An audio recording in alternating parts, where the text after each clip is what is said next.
मोठ्या भावाच्या मेहुणीवर प्रेम जडलं. संतापलेल्या भावानं धाकट्यासोबत जे केलं ते हादरवून टाकणार आहे. नेमकं घडलं काय जाणून घेण्यासाठी हा व्हिडिओ शेवटपर्यंत पहा. रक्ताच्या नात्याला काळीमा फासणारी एक संतापजनक घटना कर्नाटकच्या तुमकूर शहरात घडली आहे. मोठ्या भावाच्या मेहुणीशी असलेल्या कथित प्रेमसंबंधांमुळे उद्भवलेल्या वादाचं रूपांतर हे हत्येत झालं. मोठ्या भावानं आपल्या वडिलांच्याच मदतीनं धाकट्या भावाचा क्रूरपणे बळी घेतलाय. स्टॅलिन असे या मृत तरुणाचं नाव आहे आणि या प्रकरणी पोलिसांनी त्याचा मोठा भाऊ नवीन आणि वडील जॉन पॉल यांना बेड्या ठोकल्यात. पोलिसांनी दिलेल्या माहितीनुसार जॉन पॉल यांना नवीन आणि मृतक स्टॅलिन ही 2 मुलं होती.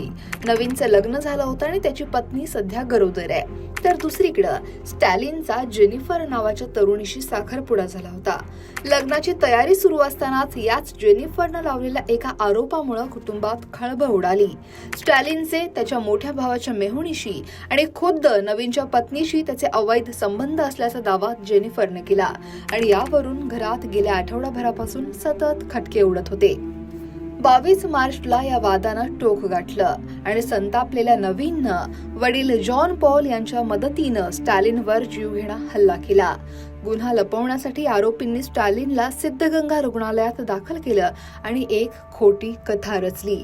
बाईक उभी करताना तो पडला आणि रेलिंगवर आदळल्यानं त्याच्या पोटाला दुखापत झाली असं त्यांनी डॉक्टरांना सांगितलं. मात्र 5 दिवसांच्या उपचारानंतर स्टॅलिनचा मृत्यू झाला. दरम्यान पोलिसी खाक्या दाखवताच सत्य बाहेर आलं.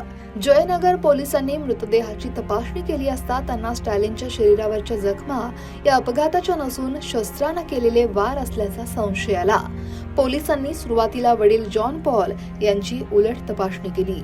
सुरुवातीला त्यांनी पोलिसांची दिशाभूल करण्याचा पुरेपूर प्रयत्न केला.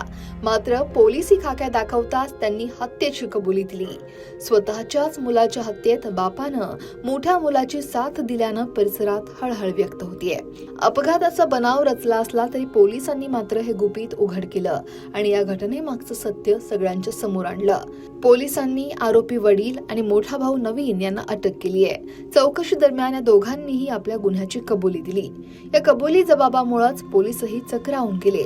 सख्या भावानं भावाची हत्या करणं आणि त्यात वडिलांनी साथ देणं हे नात्यांच्या घोर विश्वासघाताचं उदाहरण आहे आणि घरातूनच अशा घटना समोर येणं हे आपल्या समाजासाठी अत्यंत चिंताजनक आहे. कौटुंबिक वाद किती टोकाचं रूप घेऊ शकतात हेच या घटनेतून समोर येतंय. नात्यांमधला दुरावा आणि वैमनस्य इतकं वाढू शकतं की एकाचा जीव घेईपर्यंत त्याची मजल जाते.